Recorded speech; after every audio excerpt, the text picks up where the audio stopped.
Buenas tardes a todos, ¿cómo están? Hoy estamos presentando un nuevo programa de estrategia y liderazgo. Mi nombre es Horacio Ferraro y hoy vamos a tratar un tema que tiene que ver justamente con las asambleas, reuniones de directorio, relacionado con las sociedades anónimas. Para lo cual hemos convocado a Fernando Becconi, él es el presidente del estudio Becconi Sociedad Anónima.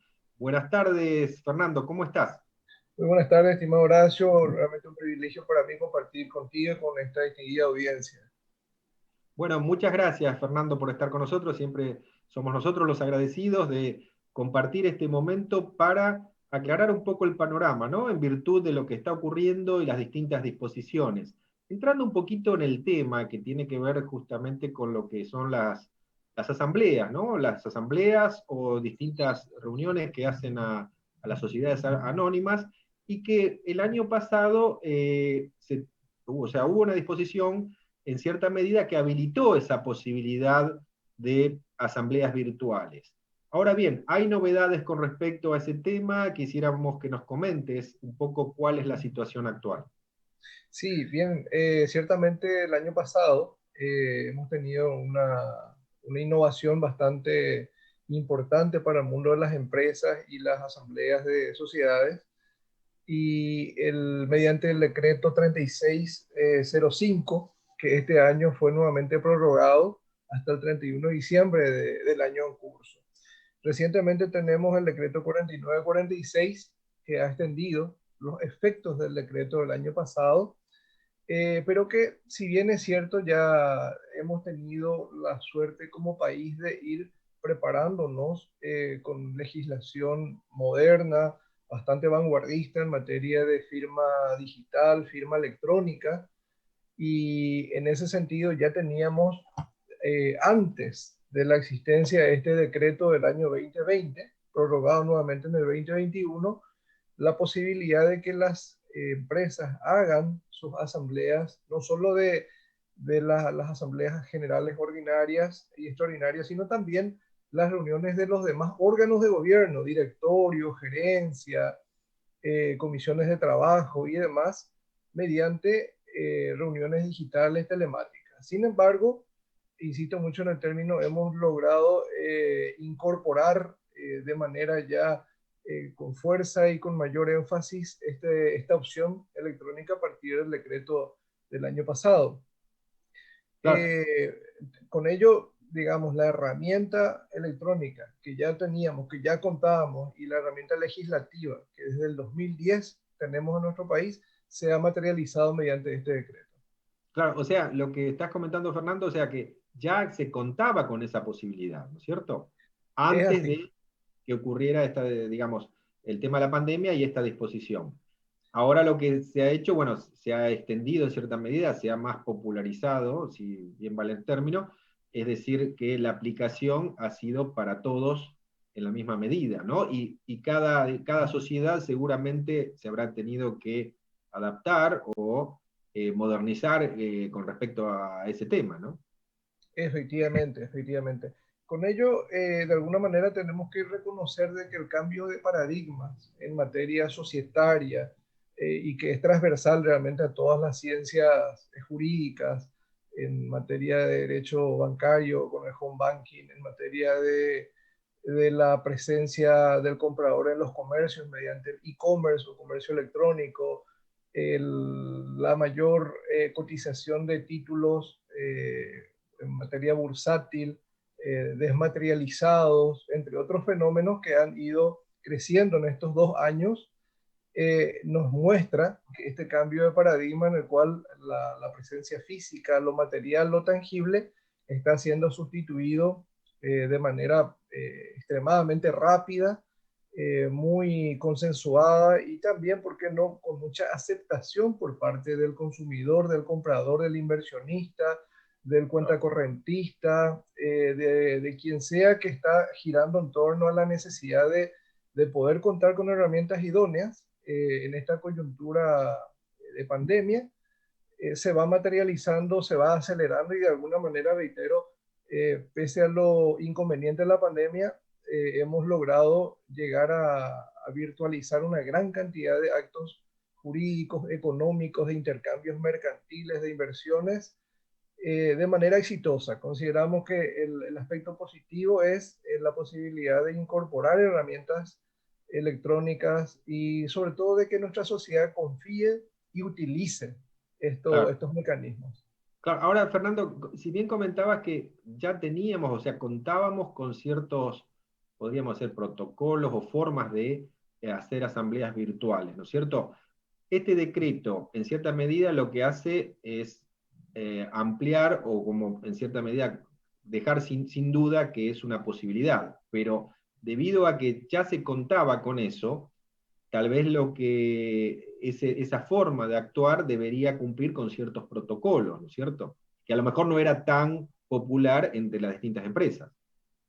Efectivamente, bueno, ciertamente hay que reconocer que hay algunas deficiencias. Si somos ortodoxos puros, Claro, vamos a encontrarnos con algunas deficiencias que el mundo jurídico, volviendo un poco a lo que hace a las asambleas telemáticas, eh, hasta este momento hay que recordar y cuidar el hecho de que el directorio de una sociedad que puede hoy día realizar su asamblea y su reunión de directorio también de manera telemática, sin embargo, en la ley tiene prohibido el voto por correspondencia, por decir claro, así. Entonces, hay un decreto de inferior jerarquía que la ley que le autoriza a un directorio a sesionar, a reunirse y a tomar decisiones válidas.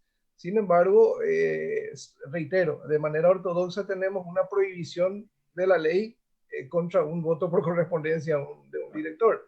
Por otro lado, un decreto nos permite que cualquier persona domiciliada en Paraguay o en el exterior pueda participar en una asamblea y le requiera a un escribano de su domicilio, llámese de cualquier continente o de cualquier país, el reconocimiento de que él es accionista de una sociedad. Sin embargo, el Código Civil, que está por encima de este decreto, no permite que un escribano certifique la titularidad de acciones. O sea, claro. a ver, entendamos que dentro del mundo operativo, de la voluntad o de la intención de parte de nuestras autoridades del Poder Ejecutivo, hemos dado un paso gigante, hemos logrado tener un decreto que nos habilita a realizar este tipo de actos, pero que todavía podría verse obstaculizado eventual e hipotéticamente por ciertas contradicciones normativas. Entonces, tal vez esos pequeños escollos, así como, por decir así, la publicación de una asamblea en donde somos dos o un accionista, porque la sociedad puede ser dueña de sus propias acciones, todavía se haya obligada a realizar publicaciones en reiterados números en un periódico papel de gran difusión.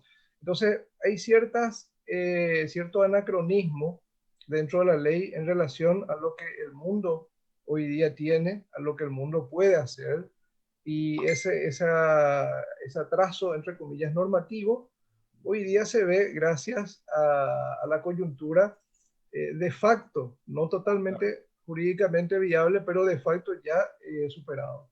Claro, porque por eso es importante, tal vez el decreto le da un marco, como decir, bueno, ya en forma general, la gente, los distintos agentes que intervienen en este tipo de actividades, ya tienen conocimiento de que, bueno, está permitido este tipo de procedimiento, ¿cierto? O sea, en cierta medida como brinda un marco para que las cosas se hagan. Ahora, como vos bien decís, hay ciertas cuestiones. Por eso te quería preguntar sobre ventajas o dificultades, ¿no? Específicamente, mencionaste algunas. Hay otro tipo de, porque ventaja en cierta medida debe tener debido a que no, digamos, la no presencialidad hace que sea factible tal vez cuando personas no están presentes, ¿no? Que están presentes virtualmente, ¿no? Y quisiera que me Efectivamente. menciones un poquito con respecto a ventajas y dificultades, ¿no? Aparte de lo que me habías mencionado hasta ahora.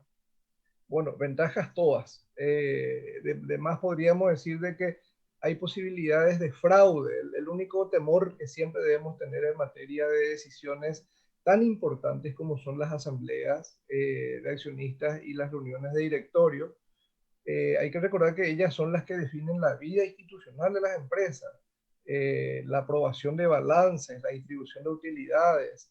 Y recordemos que tenemos dentro del espectro de empresas y sociedades, hablemos de dos, tal vez o más grupos. Las sociedades relativamente, si no de uno, endogámicas, de pocos accionistas y de un núcleo muy cerrado, y aquellas exogámicas en donde existe una diversidad de accionistas entre personas físicas, jurídicas, personas del sector, personas jurídicas extranjeras con representación en nuestro país, empresas que cotizan parte de su capital en bolsa. Y para este tipo de empresas realmente las ventajas son todas, porque la complejidad de poder armar un encuentro societario bajo las reglas tradicionales, hoy día sería impensable, imposible. Y sin embargo, con esta herramienta hay una apertura, hay una democratización y una pluralidad de participaciones incomparables. Por otro lado, esas son las ventajas. Las posibles, eventuales e hipotéticas desventajas son todavía no contar con ciertas normas de seguridad en materia digital, que paulatinamente el mundo ya las está tratando, ya las está trabajando. Por ejemplo, la UNCITRAL, en el seno de Naciones Unidas, hoy uno de los trabajos más intensos de los grupos de trabajo se da en la seguridad de las comunicaciones. Y como eco a este grupo de trabajo, UNCITRAL Paraguay tiene un proyecto bastante moderno sobre certificación de las firmas electrónicas, de las páginas web, de las transmisiones electrónicas internas, en donde, Dios mediante, yo creo que este año, el año que viene, tendremos una grata sorpresa de que el proyecto de certificación de comunicaciones que hoy día está en la Cámara de Diputados, va a ir de alguna manera generando un mayor reflejo de seguridad jurídica digital para las decisiones, no solo en materia societaria, sino en todos los ámbitos de las finanzas y el comercio electrónico. Claro, ahora, Fernando, con respecto a eso, ¿se requiere un marco regulatorio, disposiciones? Porque, por ejemplo, tengo entendido que desde hace un tiempo operaciones inmobiliarias, ya sea compra-venta con distintos países, se pueden hacer en forma virtual, ¿no? O sea, ¿qué se requiere para estar en condiciones de que todas las operaciones, bueno, las operaciones y que signifiquen documentos, transferencias de valores y todo eso, se cuente con algo, digamos, mecanismos de seguridad y que pueden hacerse en nuestro país? Bueno, hay que recordar que la respuesta jurídica al mundo económico siempre es tardía. En el Ya. mundo económico y de los negocios del e-commerce, ya tenemos una década de los 90 que nos mostraba cómo se hacían transacciones electrónicas primarias, una década de los 2000 en donde se han dado pasos gigantes en la transferencia de dinero, en la compra-venta de activos, en la posibilidad de que una persona física o jurídica de un país pueda transaccionar con otra persona física o jurídica de otro país. Y en estos marcos que podemos conocer y comprender de la experiencia que tuvimos en los 90 y en los 2000, entramos en una década de los 2010 ya con un pie más sólido, principalmente me refiero al Paraguay, y realmente Paraguay ha sido contemporáneo con la mayoría de los países que hemos incorporado la firma digital y la firma electrónica, para luego incorporar en nuestro país también la ley de comercio electrónico.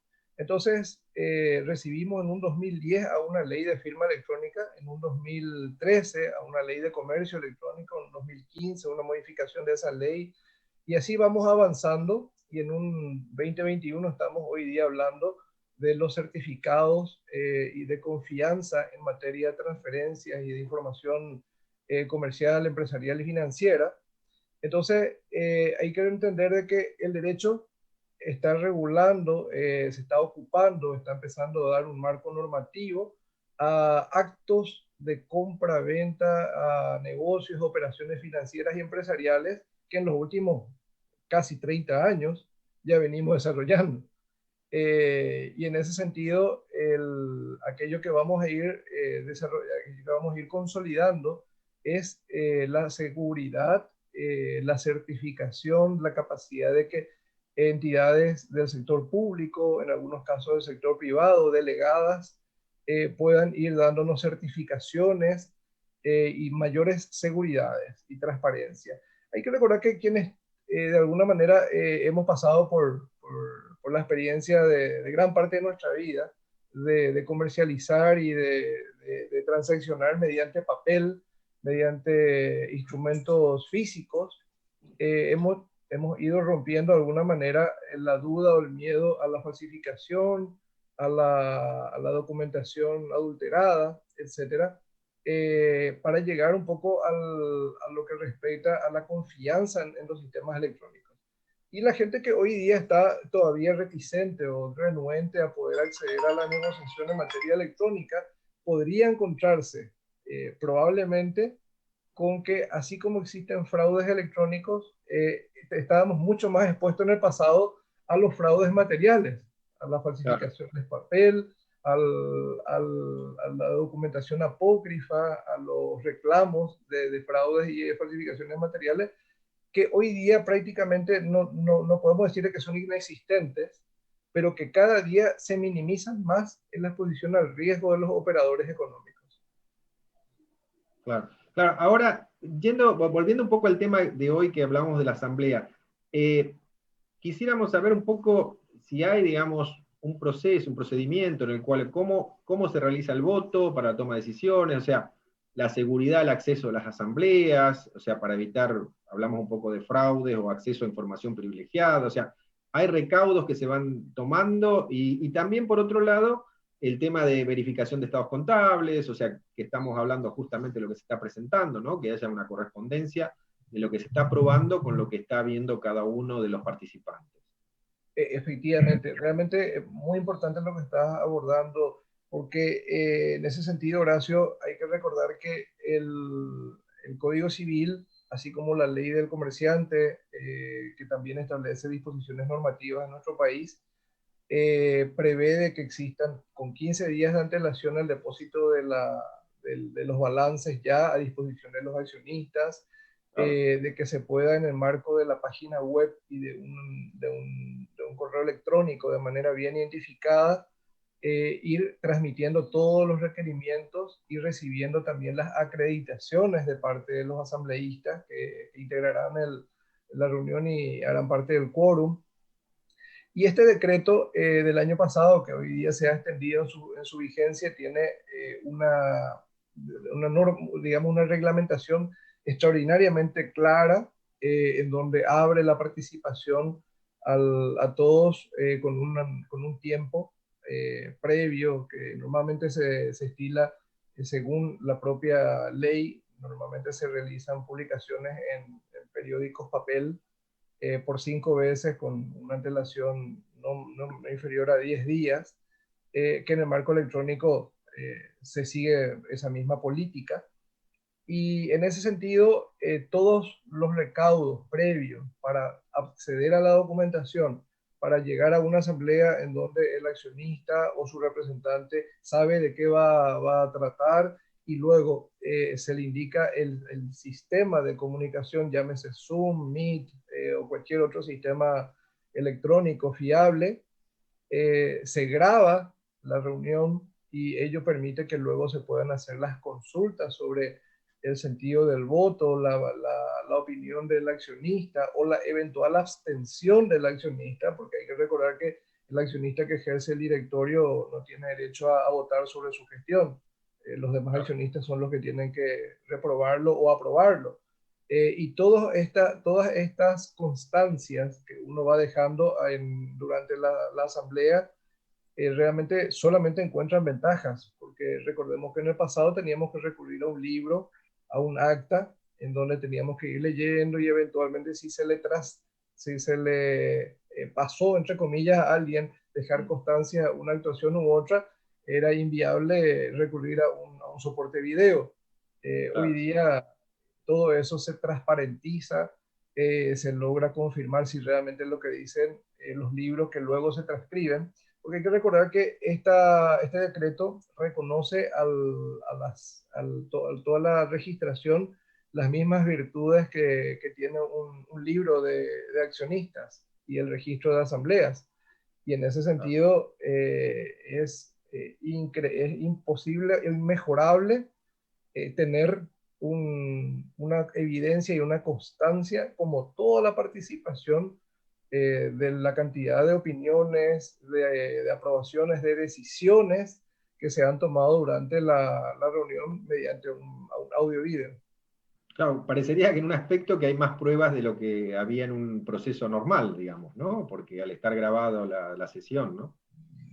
Al cual, que históricamente hay que recordar que hubieron asambleas que nos cupo como abogados y representantes de empresas antes de esta pandemia, tener que llevar soportes de video y audio, porque de repente Claro, hubieron asambleas donde el conflicto hace que las partes, dos, tres o más partes en conflicto, cada una quiera tener constancia documental. Entonces el exceso de registraciones en el pasado ha sido una excepción.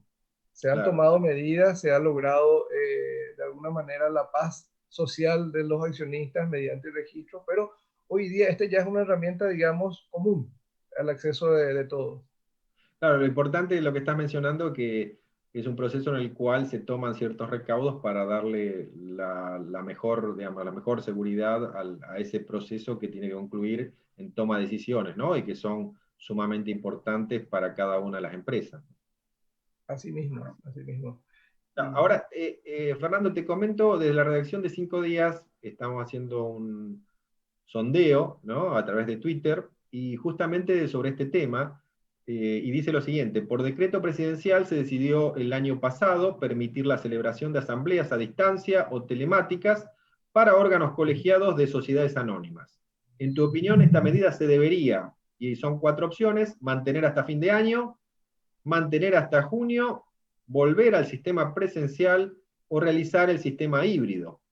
Y las respuestas hasta el momento es mantener hasta fin de año 48%, o sea, casi la mitad. Un 28% dice realizar sistema híbrido, que sería mantener ambas posibilidades. Y después las otras dos, volver al presencial un 15% y un 11% mantener hasta junio. Me gustaría que me comentes un poco tu opinión sobre el resultado de la encuesta. bueno, este tipo de encuesta es extraordinariamente enriquecedora porque nos permite tomar un poco de una opinión del público a quien nos debemos y Claro, que dentro de su experiencia, su interés y también su visión nos puede compartir un poco estos aspectos. Y podemos ver que hay un bajísimo porcentaje, y lo digo con mucho respeto a ese porcentaje, de gente que todavía dice, bueno, volvamos al sistema tradicional. claro. Y es más, yo hasta no hace mucho tiempo era parte de ese porcentaje. O sea, Sí, claro. consideremos de que quienes crecimos en el mundo papel, en el mundo material, difícilmente vamos a abrirnos con facilidad al mundo digital, a esto que acababa de señalar minutos antes, de lo que es la seguridad jurídica y de lo que es el comportamiento dentro de este siglo XXI. Sin embargo, podemos ver que hay un porcentaje bastante elevado, que eso es muy auspicioso, de personas que ya están de alguna manera volcándose hacia lo digital, y también un porcentaje, en segundo lugar, no menos reducido que ese primero, no muy distante, reitero, Sí. que habla de las reuniones mixtas o híbridas. Híbridas, claro, 26%, Ese- exactamente. Sí, Efectivamente, en ese grupo también yo me adhiero, porque ocurre que nosotros tenemos que estar abiertos a que la transición, que llevará todavía unos años, haga de que tengamos una cantidad importante de personas que necesitan confiar en un acto jurídico, vamos a decir, real, material, de carne y hueso, podríamos llamarlo de manera un poco folclórica, pero que todavía ocupan un espacio importante. Son personas a quienes hay que respetar y que se sienten seguras con la claro. presencia física. Sin embargo, que se abran ya para que pueda también un porcentaje de partícipes, de accionistas o de eventuales miembros de directorio estar ausentes, eso es la mejor combinación que podemos tener durante los próximos años. Y me dieron la tesis de las reuniones mixtas o híbridas. Claro, sí, tal cual lo estás mencionando, porque es prácticamente casi el doble, o sea, seguramente por las costumbres y un poco hace a la habitualidad, el tema presencial es importante porque uno ahí tiene un acercamiento. Pero ahora, también comprender que tomando ciertos recaudos se puede hacer, y por otro lado también un poco para la vida de la empresa, porque a veces tiene que tomar decisiones y hay un tema, digamos, de no posibilidad en cuanto a encontrarse distante, y esto hace que se posibilite resolver algunas cuestiones que a lo mejor son fundamentales para la empresa. Absolutamente, pero hay que recordar que la dinámica de lo que hace a los sistemas, a los diversos sistemas jurídicos, permite que nuestro decreto hoy día hable de que el que está fuera del país, o mejor dicho, ni siquiera habla de fuera del país, sino que dice quien no está distante, quien no está presente, puede acreditar mediante un notario su Claro. calidad de accionista. Pero ahí podemos ir a una infinidad de situaciones. Los sistemas jurídicos similares al nuestro contemplan sistemas donde hay notarios profesionales, hay países donde el notario no necesariamente es un escribano egresado de una universidad, sino que es una persona de buen prestigio, que tiene ciertas competencias según la normativa de su país. Hay otros sistemas o países en donde un poco más remotos y tal vez al otro lado del mundo, los sistemas jurídicos no necesariamente contemplan personas bajo los regímenes similares al notario, sino le dan dichas competencias a otras personas o a otras autoridades de su sociedad. Entonces vamos a encontrarnos con una cantidad de personas del mundo árabe, mundo occidental, mundo oriental, en los 5 continentes en donde se pueden ir dando diversas situaciones para lograr la aplicación práctica de un decreto que a nivel interno nacional tiene un sentido. Sin Claro. embargo, no hay límites. Tenemos un mundo de 200 países y de 200 sistemas jurídicos distintos que hoy día está abierto o que este decreto nos abre la posibilidad de que cualquier persona en cualquiera de estos domicilios pueda iniciar, o mejor dicho, pueda integrar una asamblea en Paraguay. Claro, sí, sumamente importante el tema. Ahora bien, un poco, estamos llegando prácticamente al final, y quisiera que nos comentes, saliendo un poco del tema específico, ¿qué has visto desde que comenzó la pandemia hasta ahora, dentro de las distintas áreas que ustedes trabajan en el estudio, ¿no? Que tiene que ver con el derecho marcario, la parte societaria, comercial, laboral, también la parte penal económica, arbitraje? ¿Qué es lo que les ha llamado la atención que se ha dado en mayor medida algo que no era habitual, digamos?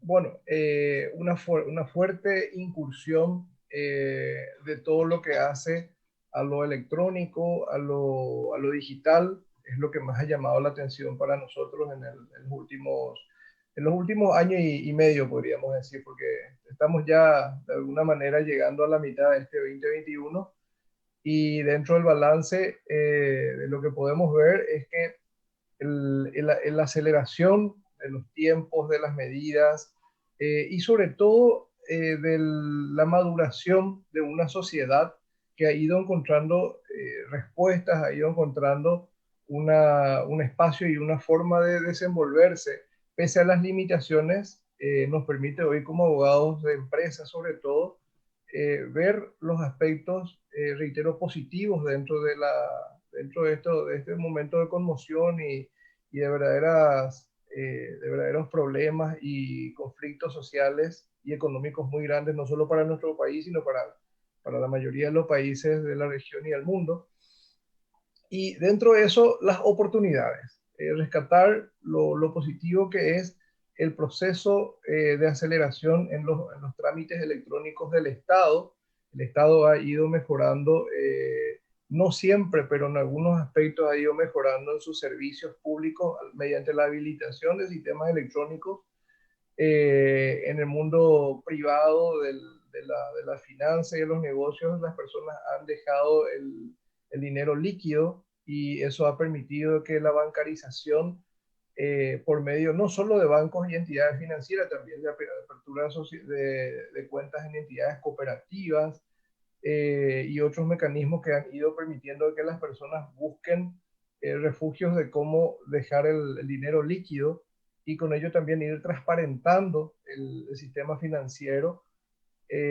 Todo esto ha ido jugando un protagonismo bastante positivo dentro del mundo jurídico económico.